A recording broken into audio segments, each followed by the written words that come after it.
In this video, we're going to generate an HSS payload from a single binary file.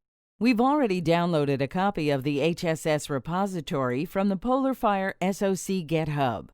To learn about the HSS and how to configure your system to build it, watch our video called "What is the HSS?"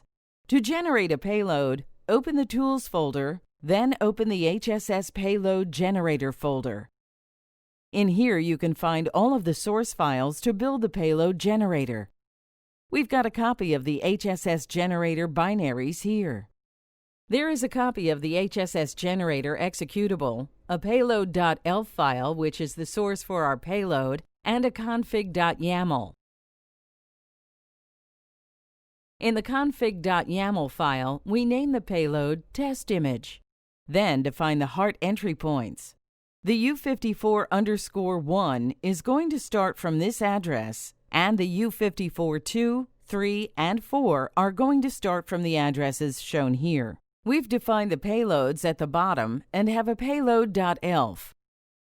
The execution address is shown here, and the owner heart is U54_1. It will execute in M privilege mode. If you have additional payloads, you can define them below. For example, there is a U-boot payload defined in a test folder. Its owner heart is the U54_2. The secondary hearts listed are the U54 3 and the U54 4. It's going to run in privilege mode S.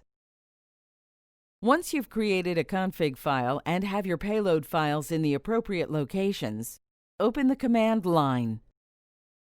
To execute the payload generator, call the executable HSS Payload Generator.exe and pass the arguments -c and the name of the config file, for example config.yaml, and the desired name of the output binary file, and press Enter. Once this is run, the image name will be displayed with the output binary name. The binary will appear in the same folder as the script.